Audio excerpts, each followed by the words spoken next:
আসসালামু আলাইকুম ওয়া রাহমাতুল্লাহ নাহমাদুহু ওয়া নুসাল্লি আলা রাসূলিহিল কারীম আম্মা বা'দ ফাআউযু বিল্লাহি মিনাশ শাইতানির রাজীম বিসমিল্লাহির রহমানির রহিম।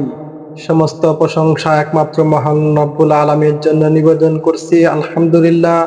শান্তি বর্ষিত হোক সেই বিশ্ব নবীর উপরে সাল্লাল্লাহু আলাইহি ওয়াসাল্লাম।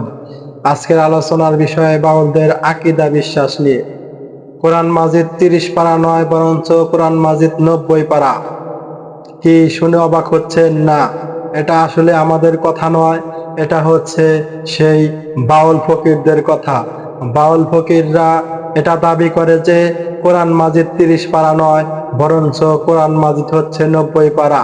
৩০ পারা হচ্ছে আলেম ওলামারা জানে, ৩০ পারা হচ্ছে জাহেরি, যা কাগজে লেখা রয়েছে, এবং কি যেটা বাতিনি, যেটা গুরু ধরার মাধ্যমে জানতে পারবেন।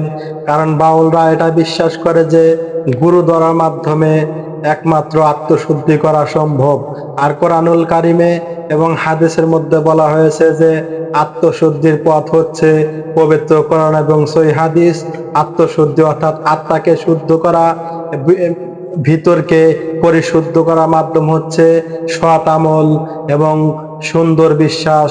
যেই আকীদা, যেই আমল, যেই বিশ্বাস আল্লাহ এবং আল্লাহ রাসূল করতে বলেছেন, সেই আকীদা, বিশ্বাস এবং সৎ আমলের মাধ্যমে আপনি হতে পারেন একজন আল্লাহর ওলি, বা আপনি হতে পারেন একজন সৎ ব্যক্তির অন্তর্ভুক্ত আত্মশুদ্ধিকারী।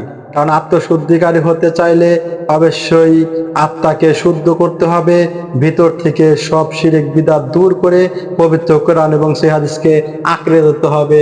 এটা হচ্ছে আত্মশুদ্ধির মাধ্যম, হচ্ছে কোরআন এবং হাদিস। আর তারা আত্মশুদ্ধির মাধ্যম মনে করে যে আত্মশুদ্ধির মাধ্যম হচ্ছে গান বাজনা, বাদ্যযন্ত্র এবং নারীদেরকে নিয়ে অবৈধভাবে রাত্রি যাপন করা। শুধু তাই নয়, তারা তো গান বাজনা বাদ্যযন্ত্র শুধু হালালি মনে করে না, তারা এই গান বাজনা বাদ্যযন্ত্রকে আত্মশুদ্ধির পথ মনে করে। কারণ তাদের অসংখ্য বক্তব্যের মধ্যে থেকে তারা অসংখ্য বক্তব্যতে উল্লেখ করেছে তারা পালাক্রমে গান বাজনা করে, এগুলা নিয়েই তারা থাকে। তাদের উল্লেখিত অসংখ্য বক্তব্যের মাধ্যমে বোঝা যায় যে তারা গান বাজনা শুধু হালালি মনে করে না, তারা নারী সঙ্গ, অবৈধভাবে নারীকে নিয়ে অবৈধভাবে নারীদের সাথে রাত যাপন করা এবং নারীদের যৌন কেন্দ্রিক ইবাদত বন্দিগি তাদের মধ্যে রয়েছে।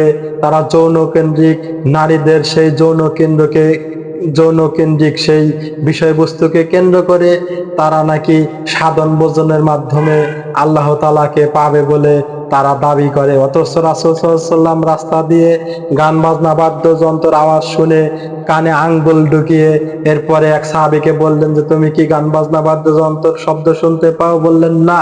তখন রাসূল সাল্লাল্লাহু আলাইহি ওয়াসাল্লাম সেই কানের থেকে আঙ্গুল বের করে রাসূল সাল্লাল্লাহু আলাইহি ওয়াসাল্লাম বললেন যে এটা হারাম। তাহলে কি করে ওটাকে হালাল করা যায় সেটাই তাদের পায়চারা চলছে, সেটাই তারা বলার চেষ্টা করছে যে গান বাজনা হারাম নয়, বরঞ্চ গান বাজনা হালাল। অতএব তারা প্রকৃত ইসলাম থেকে অনেক দূরে সরে আছে, তারা প্রকৃত ইসলামের রূপরেখার বাইরে। তাদের যে ধর্ম, তাদের যে বিশ্বাস, তারা যদিও দাবি করে একেবারে গোড়ার পর্যায়ে মুসলমান তারা, কিন্তু না, কখনোই তারা গোড়ার পর্যায়ে মুসলমান তো দূরে থাক, তারা তো মুসলমানের খাতায় নামই নেই। তাদের তো মুসলমানের খাতায় নামই নেই, তারা তো একেবারে মূল আকীদা বিশ্বাস থেকে দূরে। কারণ তারা গান বাজনা বাদ্যযন্ত্রকে হালাল মনে করে। মনে রাখবেন, ইসলামের যে কোনো বিধানকে যারা হারাম মনে করবে, যেটা আল্লাহ তাআলা হালাল করেছেন, যদি আল্লাহ হালাল করেন যদি সে হারাম মনে করে, যদি আল্লাহ হারাম করেন যদি সে হালাল মনে করে, তাহলে সে মুসলমান থাকে না। কাফের নাকি মুশরিক নাকি মুনাফিক সেটা আমি ফতোয়া দিচ্ছি না, কারণ ফতোয়া দেওয়ার দায়িত্ব আমার নয়, এটা আলেমরা দেখবে। সম্মানিত দর্শক মণ্ডলী, দেখুন তাদের যে যৌন কেন্দ্রিক যে ইবাদত বন্দেগী, তারা যে নারীদের মাধ্যমে সাধন করে এবং তারা যে বাউল গান গেয়ে মানুষকে মনোরঞ্জিত করে, এর মাধ্যমে তারা আত্মশুদ্ধি অর্জন করতে চায়, তারা জান্নাতে যেতে চায়। কিন্তু কখনো সম্ভব নয়। আত্মশুদ্ধির একমাত্র পথ হচ্ছে পবিত্র কোরআন এবং সহিহ হাদিস।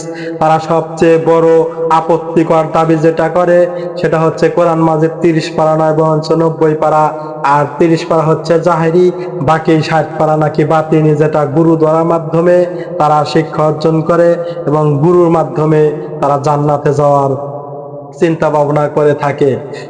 এবং কি তারা জঘন্যতম আকীদা বিশ্বাস, অসংখ্য সেই আকীদা বিশ্বাসের কথা যদি একটি একটি তুলে ধরার চেষ্টা করি, তুলে যদি ধরি, তাহলে আপনারা তাদের থেকে মুখ ফিরিয়ে নিতে বাধ্য হবেন এবং কি তাদেরকে ঘৃণা করতে আরম্ভ করবেন। আমি পর্যায়ক্রমে ইনশাআল্লাহ তাদের আকীদা বিশ্বাস সম্পর্কে তুলে ধরার চেষ্টা করব। আজকের এ পর্যন্তই থাক, দেখা হবে আবার অন্য কোনো ভিডিওতে।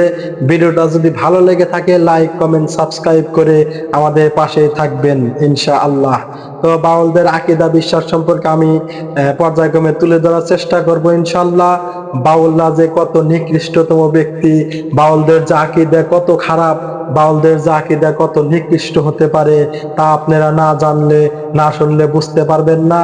অতএব আমার চ্যানেলটি সাবস্ক্রাইব করে থাকুন। বাউলদের সম্পর্কে আমি অনেকগুলো ভিডিও তৈরি করব ভাবছি, তার মধ্যে একটি ভিডিও অলরেডি তৈরি করে হেলা দিচ্ছি, আজকে এই ভিডিওটা তৈরি করছি।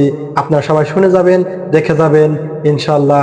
আসসালামু আলাইকুম ওয়া রাহমাতুল্লাহি ওয়া বারাকাতুহু।